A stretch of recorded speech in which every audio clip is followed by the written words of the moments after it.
makes reading, holding a book, or turning a page difficult or impossible. The content is copyrighted by the respective publishers. For more information, please visit us on the web at nfradioreading.org. Hello, this is Kathy, and for the next hour, I'll be reading from the April 5th issue of the front section of the New York Times on the Niagara Frontier Radio Reading Service. Pledge to end war swiftly lacks explanation of how. Iran's downing of plane undercuts image of American warrior unleashed. By Greg Jaffe, Washington. From the moment the Iran war started, President Trump has been laboring to persuade anxious Americans that it will soon end. I can say tonight that we are on track to complete all of America's military objectives shortly, he promised on Wednesday from the White House, very shortly. Days earlier, Defense Secretary Pete Hegseth, just back from a trip to the Middle East, insisted that the war he witnessed was nothing like the one he had fought 2 decades earlier in Iraq. That war had been a grinding treadmill. It was always about the next rotation, never knowing when the mission would end, he recalled. This war, Operation Epic Fury, was the exact opposite, he said. It was sheer mission focus, he said, of the conflict, now in its 5th week. It was the American warrior unleashed. The message from Mr. Trump and Mr. Hegseth: America was not engaged in an endless war. The problem? Neither Mr. Trump nor Mr. Hegseth has been able to explain how the war will end, short of the U.S. military battering Iran's leaders into agreeing to concessions that, thus far, they have been unwilling to make. Those prospects grew even more complicated on Friday after Iran downed an Air Force F-15E fighter jet, undercutting American claims of having achieved near total air superiority. Mr. Trump and Mr. Hegseth launched the Iran war convinced that they had corrected for the mistakes that produced the quagmires of the past.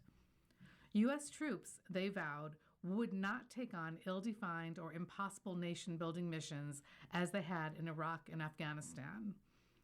The U.S. military, unencumbered by stupid rules of engagement, would employ overwhelming force, Mr. Hegseth promised.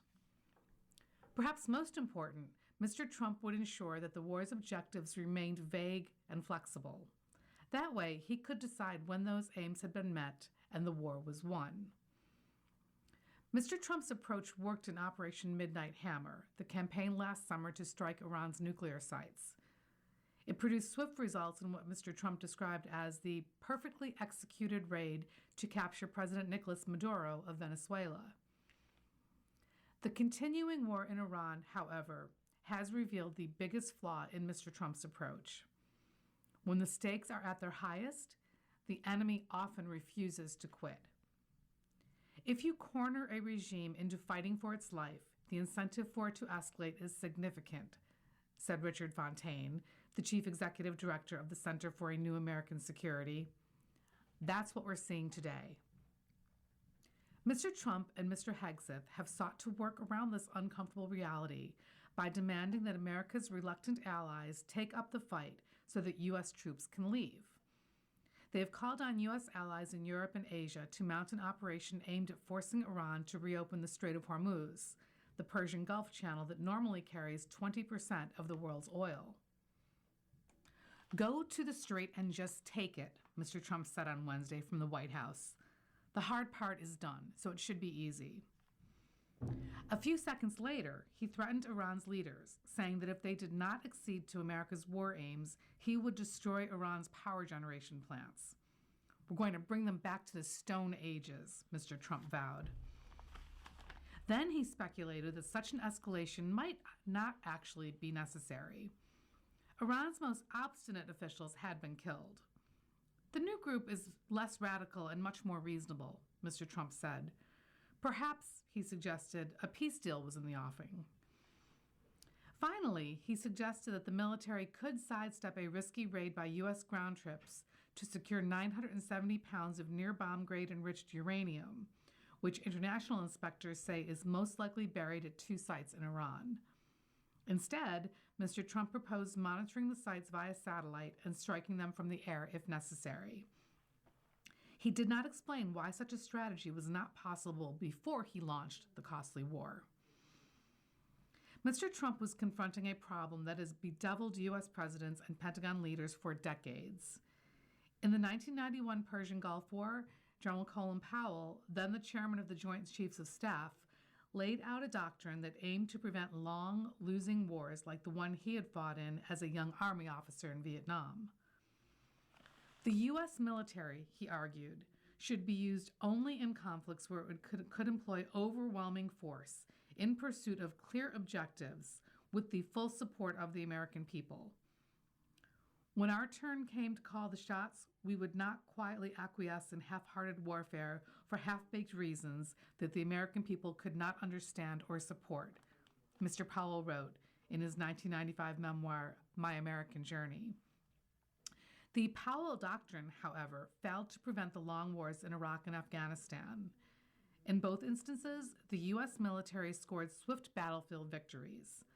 Donald H. Rumsfeld, the defense secretary at the time, was determined to end the conflicts as quickly as possible. We need more coercive diplomacy with respect to Syria and Libya, and we need it fast, he wrote in an April 2003 memo as U.S. troops streamed into Baghdad. If they mess up in Iraq, it will delay bringing our troops home. But U.S. troops stayed to restore order, put down insurgencies, and install governments that were not hostile to America's aims. Year after year, U.S. generals and presidents promised that the next few months of military operations would prove decisive. So far, the U.S. military has struck more than 12,000 targets in Iran. We've done it all, Mr. Trump said. Their Navy is gone. Their Air Force is gone. Their missiles are just about used up or beaten. Some military strategists have argued that the U.S. and Israeli ability to find and rapidly kill Iran's senior leaders has upended some of the old rules of war that kept U.S. forces tied down in places like Iraq and Afghanistan. In the opening days of the war, the U.S. and Israeli militaries killed much of Iran's senior political and military leadership using precision munitions, new surveillance tools, and targeting systems propelled by artificial intelligence. What happened at the beginning of this war wasn't a decapitation strike, said John Spencer, the chair of urban warfare studies at West Point's Modern War Institute. It was something far more powerful that's never been possible in a war in history, he said in an interview with the podcast School of War. The barrage of strikes, however, has not stopped Iran's battered military and government from continuing to fight. The Trump administration is facing a dynamic similar to the one that U.S. policymakers faced in Iraq and Afghanistan. They will never frame it this way, but part of what they want is to try to affect the governance of Iran, said Thomas Wright, a senior director for strategic planning in the Biden administration. And that's what gets you into the mission creep of keeping going. For U.S. policymakers in the White House and the Pentagon, the easiest path forward is often to keep striking targets and killing enemy fighters. You can never argue against trying to reduce the enemy's capability, said Jason Dempsey, an Afghanistan war veteran and adjunct senior fellow at the Center for a New American Security. But is it doing anything to change the enemy's behavior or political will? At what point would it? We never really have the answers to those questions. The challenge for Mr. Trump is that it is almost impossible to win a war just by obliterating the enemy's military. The enemy always has survivors who have choices and can keep shooting, said Stephen Biddle, a professor of international affairs at Columbia University, who advised the U.S. military in Iraq and Afghanistan. For now, Mr. Trump and Mr. Hegseth seem to be betting that a few more weeks of punishing strikes will change the Iranians' position and make them more amenable to a settlement on American terms. Bridges next, then electric power plants, Mr. Trump wrote on social media late Thursday. New regime leadership knows what has to be done, and it has to be done fast. While there are few outward signs that Iran's leaders are moderating their terms, Mr. Hegseth remained optimistic. The upcoming days, he recently promised, will be decisive. Europe's options in Strait are few and full of risks, by Jim Tankersley, Berlin. When senior officials from 40 countries met virtually last week to discuss how to bring shipping traffic back to the Strait of Hormuz, Italy's foreign minister had a proposal. He urged them to establish a humanitarian corridor, allowing safe passage for fertilizer and other crucial goods headed to impoverished nations. The plan, described after the meeting by Italian officials, was one of several competing proposals from Europe and beyond that were meant to prevent the Iran war from causing widespread hunger. But it was not endorsed by the envoys on the call, and the meeting ended with no concrete plan to reopen the strait, militarily or otherwise. European leaders are under pressure from President Trump to commit military assets immediately to end Iran's blockage of the strait and tame a growing global energy and economic crisis. They have refused to meet his demands by sending warships now. Instead, they are hotly debating what to do to help unclog the vital shipping lane once the war ends. But they are struggling to rally around a plan of action. That partly reflects the slow gears of diplomacy in Europe and the sheer number of nations, including Persian Gulf states, that are invested in safeguarding the strait once the war ends. Many nations involved in the talks, including Italy and Germany, have insisted that any international effort be blessed by the United Nations, which could slow action further. Military leaders will take up the issue in discussions this week. More than anything, the struggle reflects how difficult it could be to actually secure the strait under a fragile peace, for Europe or for anyone else. None of the options available to Europe, the Gulf states, and other countries look foolproof, even under the assumption that the major fighting will have stopped. Idea 1, naval escorts. The plan. French officials, including President Emmanuel Macron, have repeatedly raised the possibility that French naval vessels could help escort merchant ships through the strait after the war ends. American officials have pushed for Europeans and other allies, like Japan, to escort ships sailing under their own country's flags. A French escort for a French ship, for example. The catch? Naval escorts are expensive. Also, their air defense systems alone might not be sufficient to stop some types of attacks, like drone strikes, should Iran choose to start firing again. What does the world expect? What does Donald Trump expect from, let's say, a handful or two handfuls of European frigates there in the Strait of Hormuz? Defense Minister Boris Pistorius of Germany said last month, to achieve what the powerful American Navy cannot manage there alone. Idea 2, sweep for mines. The plan. German and Belgian officials, among others, say they are prepared to send minesweepers to clear the strait of explosives after the war. The catch? Western military leaders aren't convinced that Iran has actually mined the strait, in part because some Iranian ships still pass through it. So while minesweepers might be deployed as part of a naval escort, they might not have much to do. Idea 3, help from above. The plan? Send fighter jets and drones to intercept any Iranian air assaults on ships. American officials have pushed Europe to do this. The catch? Also quite expensive, still not guaranteed to work. Iran can attack ships with a single soldier in a speedboat, and if just a few attempts succeed, that could be enough to spook insurers and ship owners out of attempting passage. Idea 4, add diplomacy. The plan. Use negotiations and economic leverage to pressure Iran to refrain from future attacks and deploy a variety of military means to enforce that. This effort would go beyond Europe. On Thursday, the German Foreign Ministry called on China to use its influence with Iran constructively to help end the hostilities. The catch? Expensive, still not guaranteed.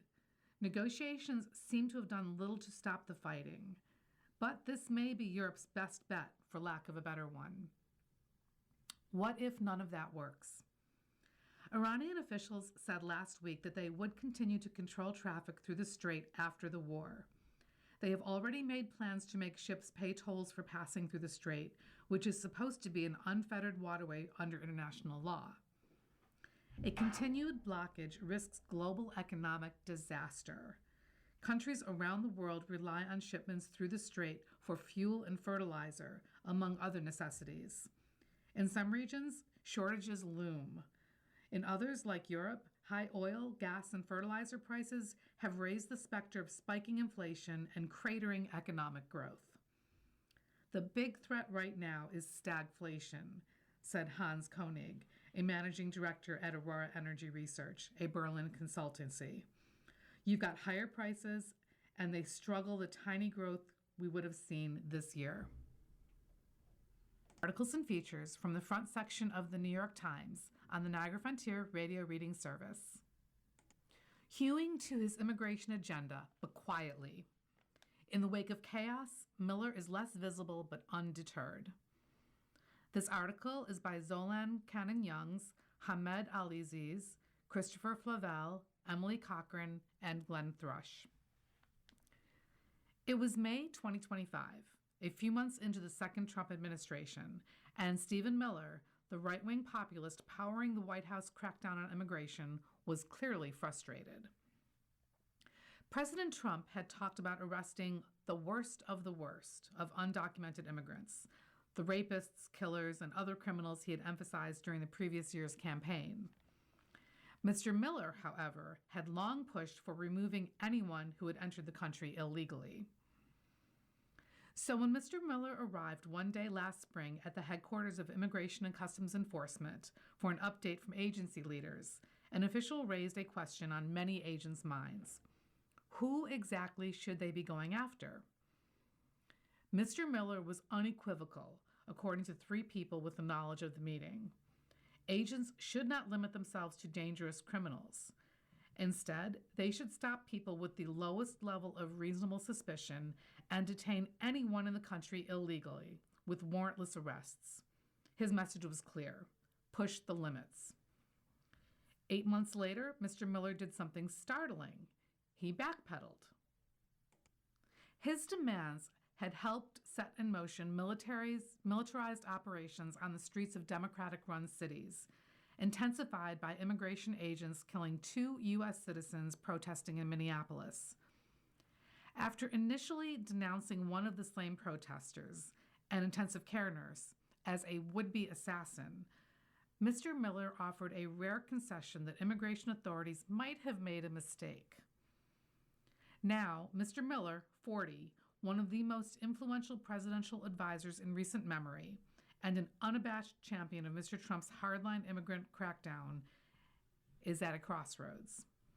He faces questions about how aggressively he can continue to drive the deportation campaign and how much appetite his party and the country have for tactics that have proved successful in helping to boost arrests of immigrants, but reignited a polarizing debate over what it means to be American. The administration has toned down its strategy. Federal agents have drawn down from the streets of major cities, and Kristi Noem, the Homeland Security Secretary, who had become the face of the policy, is out. Mr. Miller even pulled back his public appearances for a time. But there is little sense inside the administration that Mr. Miller has lost his standing with Mr. Trump. Far from acknowledging defeat, Mr. Miller appears to have adjusted his strategy in an effort to minimize political fallout. He has remained steadfast in his view that the administration should act to reverse an openness to migration he has called the single largest experiment on a society, on a civilization that has ever been conducted in human history. This account of Mr. Miller's role in the White House and his influence over one of the more far-reaching deportation crackdowns in recent decades is based on interviews with more than 24 current and former administration officials, local representatives, and people who work with Mr. Miller or have knowledge of internal administration deliberations. Mr. Miller, who holds the dual titles of Deputy Chief of Staff for Policy and Homeland Security Advisor, continues to preside over calls with national security and immigration officials. He is pushing for new ways to squeeze the lives of undocumented immigrants and those with legal protections, such as making it harder to get public housing or other benefits, officials said. He has targeted those with refugee status, particularly Somalis, a group he has long derided. He's also putting the finishing touches on a rule to block green cards for immigrants who might need public assistance, according to White House officials. The policy faced legal pushback during Mr. Trump's first term and was lifted under President Joseph R. Biden Jr. Mr. Miller is focused on crafting the rule to survive in court. He has pushed Republicans in Congress to resist ICE reforms backed by Democrats, while his team in the White House has helped carry out Mr. Trump's directives to deploy ICE agents to airports. And Mr. Miller is focused on ramping up deportations of non-citizens to faraway countries with the hopes of encouraging immigrants still in the United States to leave voluntarily. In addition to his efforts on the federal level, Mr. Miller has worked with politicians in various Republican states to pass anti-immigrant laws.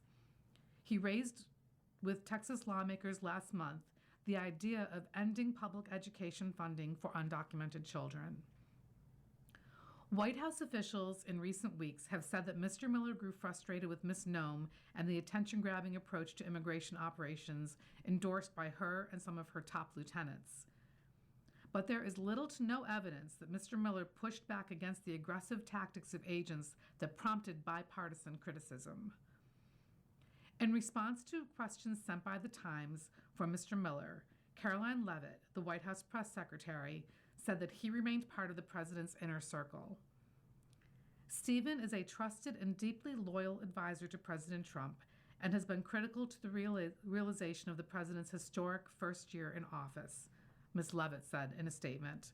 Stephen has demonstrated great effectiveness and exceptional capability in every one of the president's policy initiatives.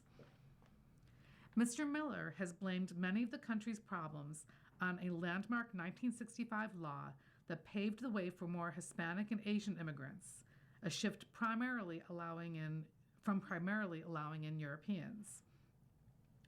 Despite decades of data showing immigrants outperform native-born Americans on major indicators, including crime rates and use of welfare, Mr. Miller contends that those who entered after the 1965 law, as well as their descendants, have largely been unsuccessful.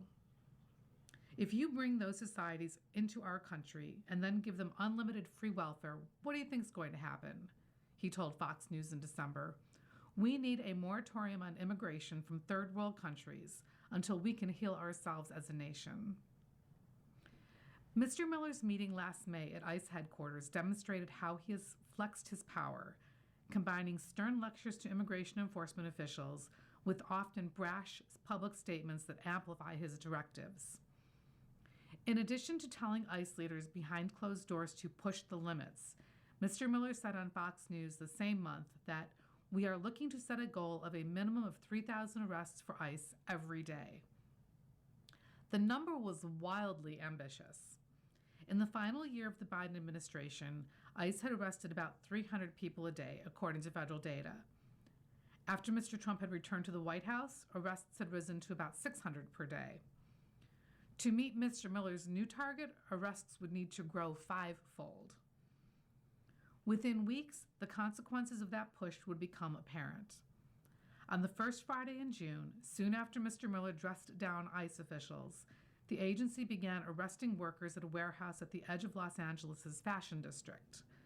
The next day, Mr. Trump ordered 2,000 members of the National Guard to the city. On social media, the president laid out his strategy, pledging to rein in big cities that he called the core of the Democrat power center. The crackdown on Blue America had begun. Mr. Miller's instructions to ICE underscored his clout, even as he pursued policies that led to debates with some who outranked him. Mr. Miller and Mr. Trump's chief of staff, Susie Wiles, have debated how wide to cast the net on immigration enforcement, according to Senator Lindsey Graham, Republican of South Carolina, and a Trump ally who has worked closely with both sides. Mr. Graham said the two have moments of tension, but they work well together. He said the conversation about immigration enforcement had centered on critical questions of how far to go, what to do, when to do it, and what methods to use.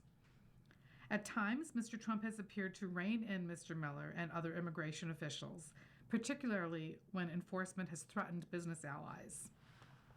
But the president, for the most part, has trusted Mr. Miller to pursue his immigration goals.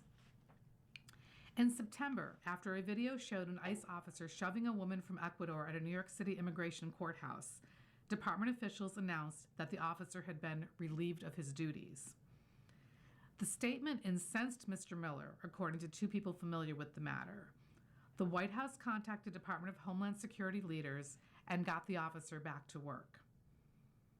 Mr. Miller's support for aggressive tactics was apparent when the administration announced the creation of a crime-focused task force in Memphis, an effort that would also involve rounding up undocumented immigrants. He joined Defense Secretary Pete Hegseth and Attorney General Pam Bondi on a stage there last October, telling a crowd of law enforcement officers to dismantle criminal networks without apology and without mercy. "I see the guns and badges in this room," Mr. Miller said. "You are unleashed." The turning point for Mr. Miller and the administration as a whole came as tensions boiled over in Minneapolis. Mr. Miller had championed the administration's focus on that city, particularly its large Somali population, part of which was being investigated for fraud involving federal benefits. He described Somalis as pirates who have come here and steal everything we have. When protests accelerated after the January 7th fatal shooting by an ICE agent of Renee Good, Mr. Miller was unwavering in his support for federal agents.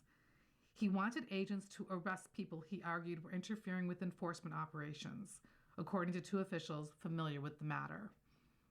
Around that time, he discussed with Mr. Trump invoking the Insurrection Act, a step that would allow the federal government to deploy active duty troops inside the country, according to two administration officials.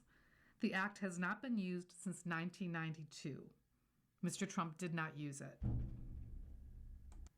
Soon after, federal agents killed Alex Preddy, an intensive care nurse who was carrying a handgun for which he had a permit. Mr. Miller wrote on social media that Mr. Preddy was a domestic terrorist who had tried to assassinate federal law enforcement. Video soon emerged contradicting that account. At a news conference the day after the shooting, Gregory Bovino, the Border Patrol officer known for his cowboy-style aggression, offered a response notably more measured than Miller's, saying it was too early to draw conclusions. "That, folks, is why we have something called an investigation," he said. Mr. Miller was confused why Mr. Bovino's description did not align with his own, according to White House officials, who said Mr. Miller's comments had been based on information from Border Patrol officials in Minneapolis. Mr. Miller soon pulled back. 3 days after the shooting, he said in a statement that the White House had given clear guidance that federal personnel should create a barrier between protesters and officers making arrests. When Mr. Preddy was shot, federal agents may not have been following that protocol, he said. In the days that followed, the president, concerned about the optics in Minneapolis, tried to soften the tone of his administration. Mr. Bovino was removed from his post overseeing the Minneapolis operation, replaced by Tom Homan, the White House border czar, who had long called for ICE to focus on targeted operations. On February 12th, Mr. Homan said the surge of federal agents to Minneapolis was ending. You are listening to a reading of articles and features from the front section of the New York Times on the Niagara Frontier Radio Reading Service. Mr. Miller's television appearances became less frequent, at least for a while. In the 12 months between Mr. Trump's inauguration and the Preddy shooting, Mr. Miller was interviewed on Fox News an average of every 4 days. In February, after Mr. Preddy was killed, Mr. Miller went on the network just twice, according to media monitoring services. In March, he resumed his normal pace. ICE began to shift from militarized street sweeps to a campaign of more targeted and less visible arrests. In February, the agency arrested roughly 11% fewer people per day than in January, according to internal government figures reviewed by the New York Times. It was the lowest level since last September, a drop driven in part by ICE arresting fewer immigrants without criminal records. Mr. Miller also began to draw bipartisan criticism.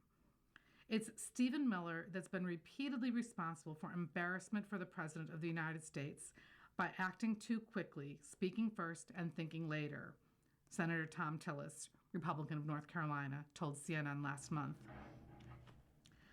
Asked to respond to Mr. Tillis's comments, the White House sent statements from 11 other Republican senators praising Mr. Miller for his work carrying out Mr. Trump's agenda, including from Senator Rick Scott of Florida, who said that it was more important now than ever to have fighters around President Trump like Stephen who can get things done. Rather than Mr. Miller seeing his power recede, he has moved to apply it in other ways, seeking policies that would pressure undocumented immigrants to leave on their own. Moon Launch for the Ages for a Minute by Peter Baker, Washington. The first time human beings flew to the moon, it came at the end of a rotten year. War, political violence, racial strife, protesters in the streets. It felt like everything was coming unraveled. Yet when Apollo 8 splashed down, it proved so inspiring that one American summed up the feeling with a telegram, thanking the astronauts. You saved 1968. 58 years later, another American spacecraft hurtled toward the heavens last week to begin a journey back to the moon amid deep divisions at home. For a brief moment, the talk was again about courage, exploration, national ambition, and common purpose. But it was no fault of the 4 astronauts of Artemis II that the planet they left behind remains riven by war, strife, and violence, or that 2026 has not, as yet, been saved. The launch of Artemis II on Wednesday evening captured the tenor of the times in a country that can still do big things, but seems forever mired in big problems. The roar of the rocket managed to hold the spotlight for less than 2.5 hours before President Trump came on the screen to change the subject. While he congratulated the astronauts at the top, he quickly turned the nation's attention back to the latest war dividing Americans and the economic turmoil it has wrought here and around the world. This is, it seems, a country impervious to unity these days, led by a president with little interest in pursuing it. Rather than take advantage of the moment to try to bring Americans together behind a fresh voyage to the next frontier, Mr. Trump focused on what has torn Americans apart. He did not have to give that speech just after the launch. It did not say anything new. He chose that particular moment to draw the cameras back to himself so that he could tell everybody how great I am, as he described his goal beforehand. Had he said more about it last night in the speech, that would have been a unifying factor, said Roger D. Launius, a retired NASA chief historian. Everybody likes this stuff. You might question the cost, but generally we all sort of like it. There's not a lot of NASA haters out there. It's nonpartisan. Still, Mr. Launius said, the Artemis II launch did remind him of that brief moment of shared endeavor in 1968. I think there were a lot of people who paused to see that, he said. Now they immediately got back to other things. Within a half hour, it was over. But I do think there was a similar camaraderie. To be sure, Artemis is not Apollo, and going back to the moon does not fire the imagination like going there in the first place. For many Americans, it seems like a rerun, even if most were not old enough to remember the last time humans ventured beyond Earth's orbit. Like Apollo 8, which paved the way for Apollo 11 to actually land on the moon, Artemis II will circle the satellite without actually touching down, leaving that to a successor craft in the coming year. Moreover, for all the wonder of those iconic launches in the 1960s and early 1970s, the sense of coming together did not last long. Apollo did not end the unrest over the Vietnam War or civil rights or the assassinations of the era. And once Neil Armstrong and Buzz Aldrin took that giant leap for mankind and beat the Russians, which after all was John F. Kennedy's real goal, the magic ended for many ready to move on. Yet there was still something awe-inspiring about reaching for another world again after so long, as enthusiastic crowds gathered in Florida and online around the world concluded last week. It is no small feat to travel 250,000 miles from the Earth. Only 24 humans have ever visited our nearest neighbor, 12 of whom actually landed on the moon, and none in more than a half century. Under its commander, Reed Wiseman, Artemis II is bringing the first woman, Christina Cook, the first black man, Victor Glover, and the first non-American, Jeremy Hansen of Canada, to the moon. And this time, NASA says, humans are traveling there to stay. Artemis 4 and Artemis 5 are supposed to land on the dusty surface in 2028, and future expeditions are meant to serve as a springboard toward the even more ambitious mission of sending humans for the first time to Mars. We need this, Senator Mark Kelly, Democrat of Arizona, said in an interview on Thursday, a day after attending the launch with his twin brother and fellow former astronaut Scott Kelly. Right now, with the division in our country, just everything seems to be one side or the other and politicized and just like the chaos in the world right now. On top of it, we've got a war in Europe. People can't afford their lives, election coming up. It's just a crazy time. It's moments like this, I think, give people hope. There are so few things that bring Americans together these days. Public faith in the presidency, Congress, the Supreme Court, business, the police, and the media has fallen. Establishments and endeavors that were once widely respected are now seen through partisan or ideological lenses. Even institutions like Harvard University, the FBI, and the Centers for Disease Control and Prevention are now distrusted by wide swaths of Americans on one side of the aisle or the other. While Americans used to rally around the president at the start of a war, Mr. Trump's attack on Iran was the first major conflict in the history of polling not to have public support from the beginning.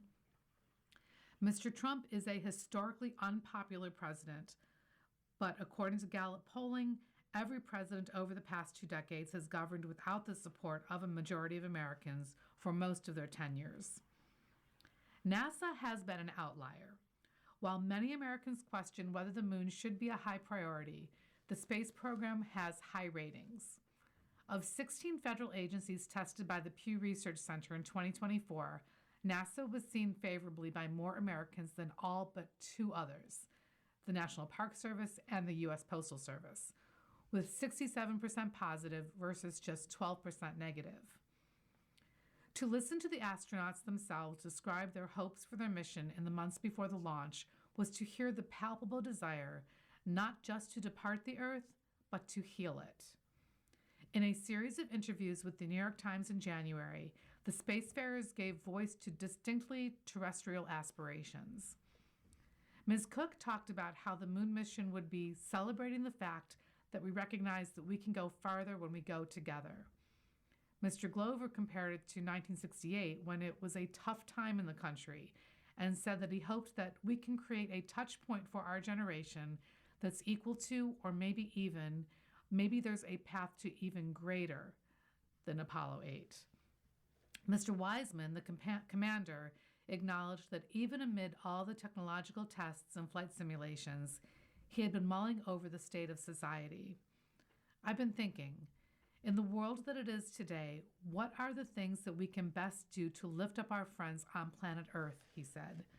I hope we have a great impact on bringing the world together, even for just a minute. That is perhaps an even heavier lift than the Space Launch System achieved in taking off from Florida last week. Even more than in 1968, America is a country splintered into tribal fractions. Americans who watched Apollo 8 mainly did so on one of 3 major broadcast networks. An estimated 1 billion people around the world watched or listened as Frank Borman, James Lovell, and William Anders read from the book of Genesis on Christmas Eve. Last week, followers of the launch could watch on more television networks, or as many did online, either on NASA's own YouTube channel or elsewhere. As Andrew Egger wrote on The Bulwark, a political website, Watching on the internet meant that he was treated to a comment feed filled with conspiracy theories about whether the launch was faked and even whether the Earth is flat. Mr. Kelly said so many Americans live in their own social media bubble that millions may not have even known about the launch. The revival of the space exploration program has been a priority of Mr. Trump's since his first term, the kind of grand project that fits his vision of making America great again. Yet with the war on Iran disrupting markets and economies, he devoted just 35 seconds to the launch at the start of his nationally televised address shortly after takeoff. "It's amazing," he said, praising NASA and the astronauts. "They are on the way and God bless them. These are brave people." Some were surprised that Mr. Trump did not go to Florida to witness the launch himself, as he did in 2020 for a landmark SpaceX flight.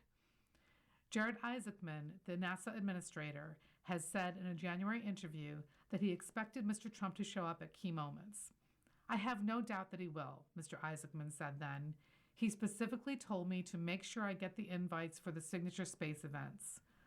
The White House did not say on Thursday whether Mr. Trump will personally welcome the astronauts home when they return.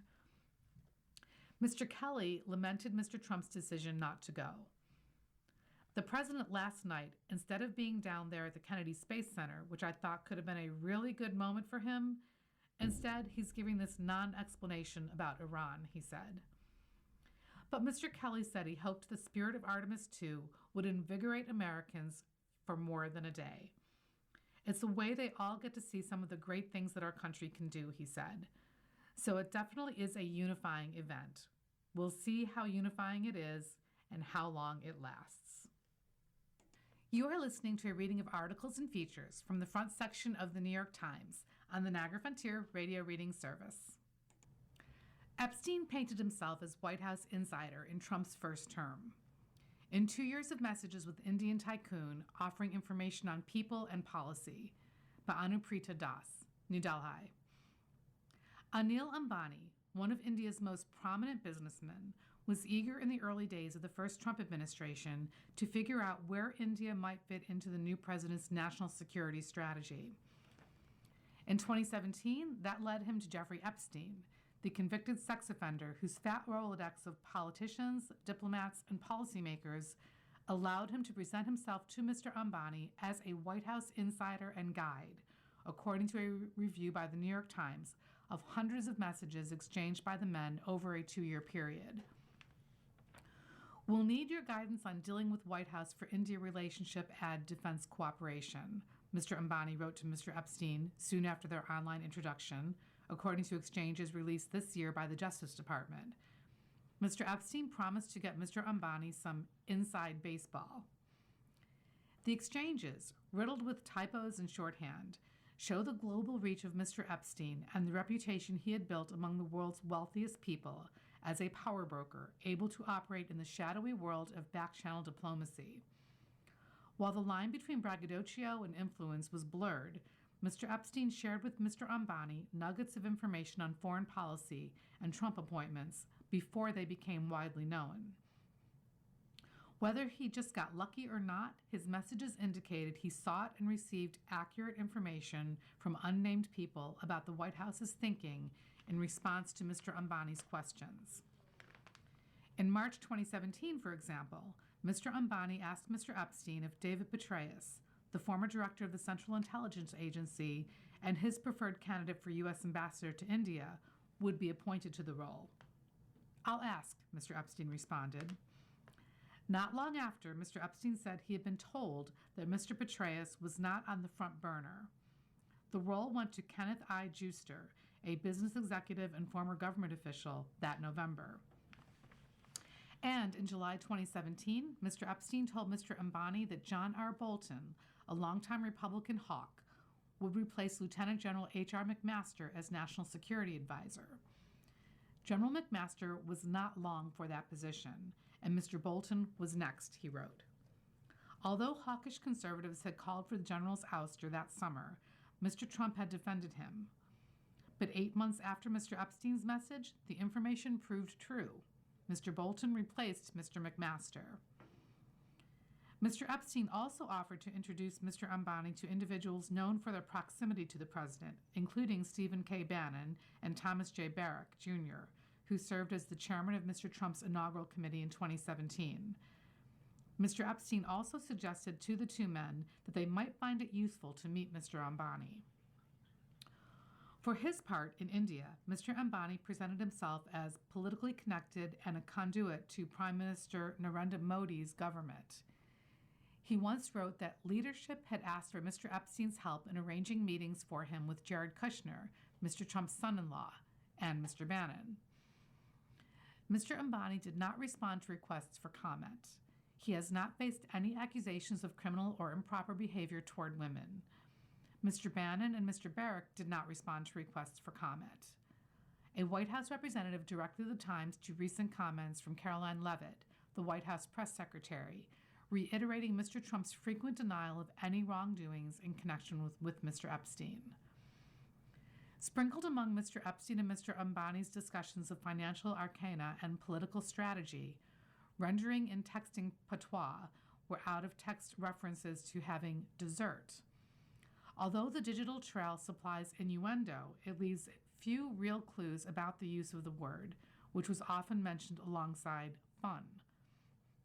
The messages provide a partial view into the dealings between the two men, who also spoke on the phone and used encrypted messaging platforms like Signal and Telegram, where Mr. Ambani, 66, went by the handle Armani A.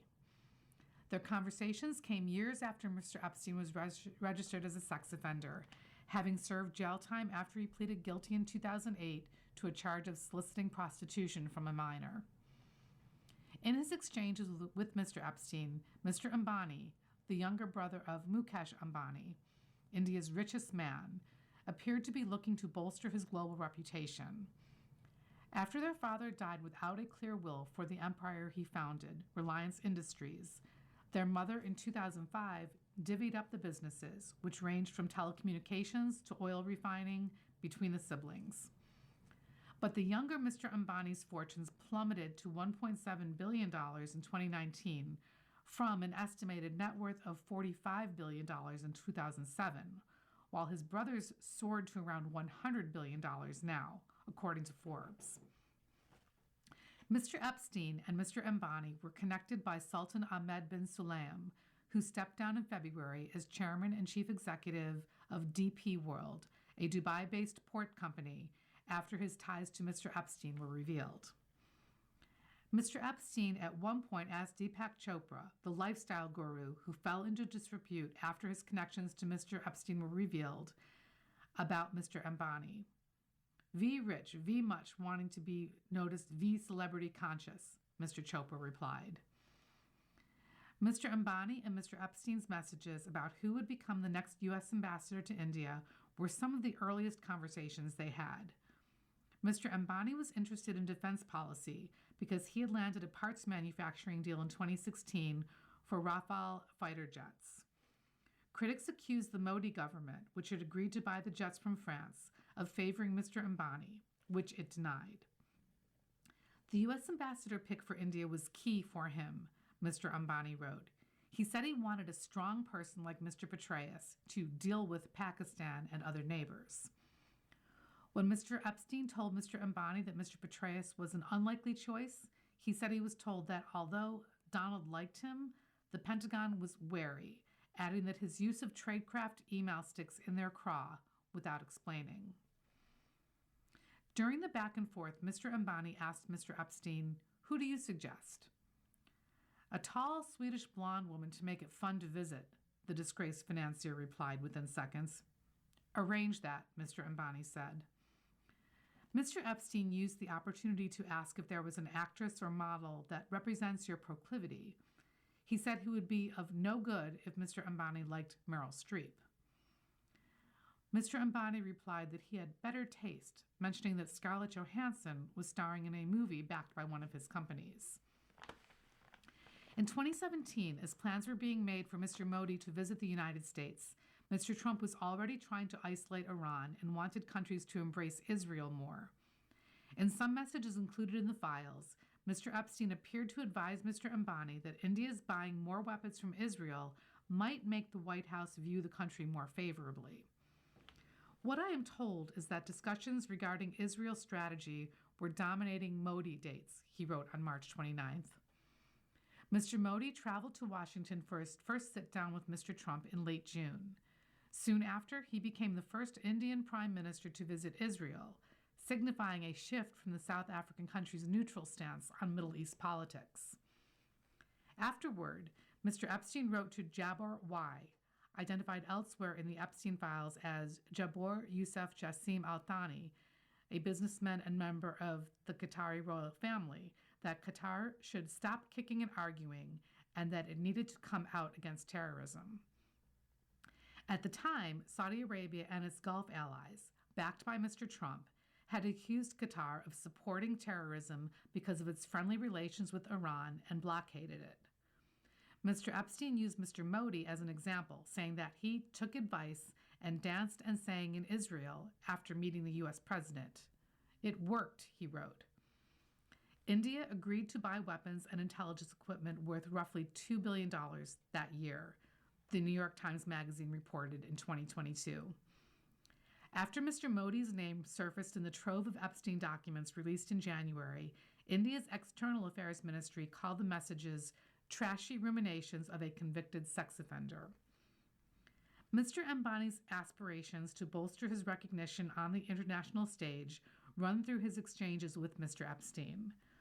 When the latter asked him if he belonged to any U.S. think tanks, Mr. Ambani bragged about how he was the only Indian on the Atlantic Council Advisory Board and invited Mr. Epstein's opinions on other organizations.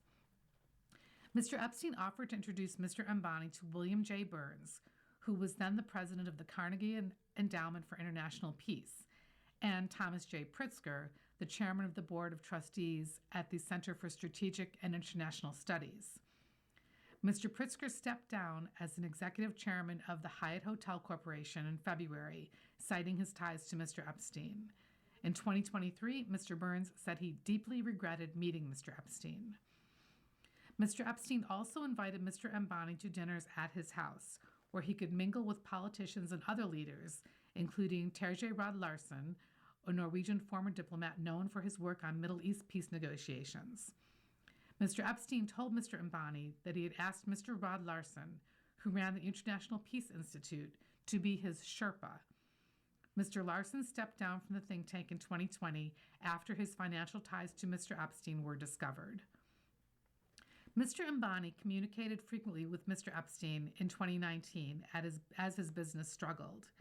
He required a bailout from his brother, Mukesh, to pay $79 million after a court order over an unpaid debt. Mr. Epstein sent sympathetic messages, telling Mr. Ambani to stay mentally strong.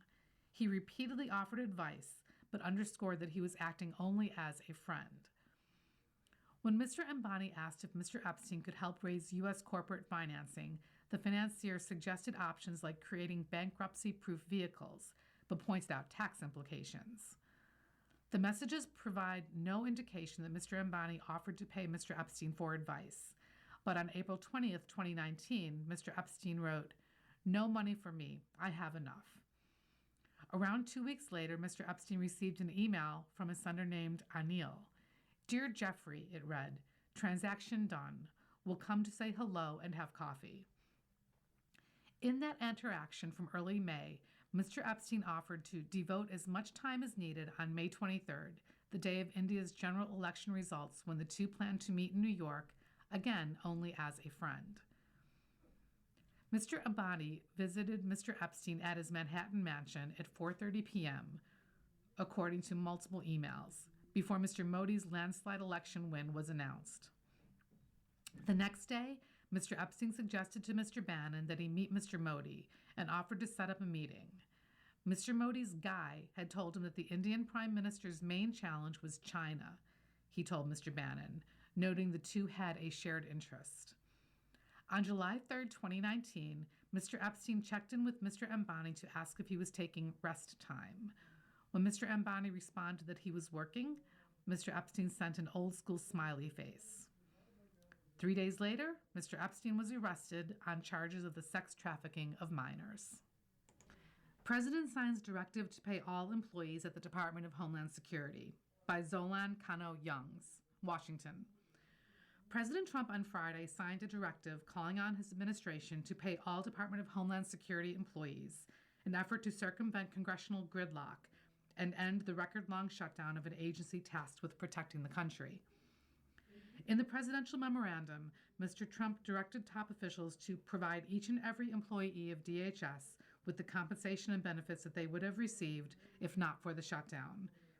He noted that tens of thousands of employees at the Coast Guard, Federal Emergency Management Agency, and Cybersecurity and Infrastructure Security Agency had gone without pay for nearly 2 months.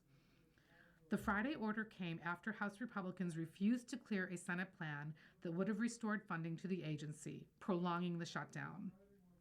Mr. Trump last week had hinted that he would sign a directive calling for all Department of Homeland Security employees to be paid, as he criticized Democrats for their role in the impasse. The president had signed a similar memo ordering the department to pay Transportation Security Administration officials after about 60,000 employees from the agency had to report for work without pay for weeks. Many TSA employees did not show up for work, causing clogged security lines at airports and major political vulnerability for the White House. But even after Mr. Trump signed that directive, scores of employees at the department responsible for responding to natural disasters, cyber attacks, and maritime threats went without pay. Thousands of DHS employees who are performing their critical public safety responsibilities are struggling to make ends meet and provide for their families, Mr. Trump said in the memo he signed on Friday. This callous treatment of DHS employees must end in order to ensure that America is not susceptible to security threats and maintains readiness to respond to emergencies. It is unclear where the administration would draw funds from for the payments. Mr. Trump said in the memo that he was directing the White House Office of Management and Budget and the Department of Homeland Security to use funds that have a reasonable and logical nexus to the functions of DHS to pay the employees. The White House did not respond to requests for comment about the details of the funding directive. The workaround could face legal scrutiny, since it is the role of Congress to be the arbiter of federal spending. Mr. Trump's directive could be seen as an attempt to unilaterally circumvent that responsibility, weakening the legislative branch's ability to hold the executive branch accountable. Roughly half the Department of Homeland Security's more than 260,000 employees have received regular paychecks throughout the shutdown. That includes the approximately 22,000 officers at ICE, law enforcement officers at Customs and Border Protection, and the Secret Service are also being paid, along with more than 40,000 Coast Guard personnel. Those agencies have been supported by the influx of federal funding for Mr. Trump's major domestic policy bill that he signed into law last summer. The impasse began in February when Senate Democrats refused to support funding for immigration agencies without new constraints on immigration officers. Weeks later, the Senate sent a plan to the House that funded the Department of Homeland Security except the immigration agencies.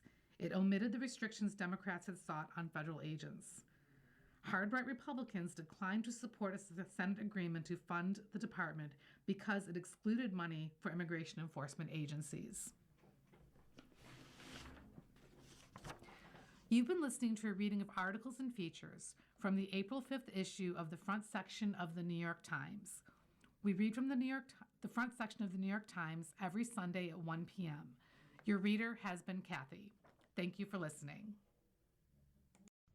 Coming up next in the Niagara Frontier Radio Reading Service, we have a reading of the New York Times opinion page.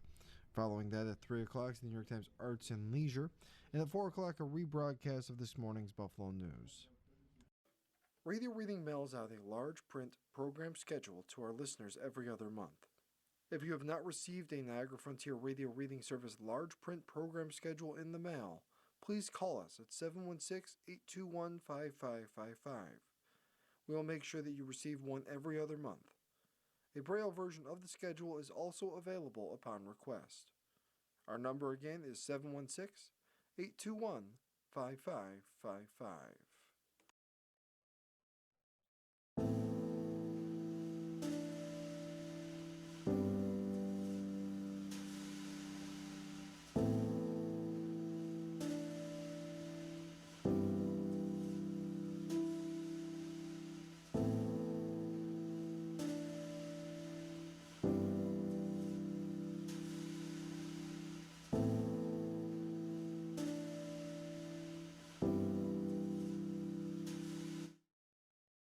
following program is intended for listeners who are blind, have low vision, or have another print disability.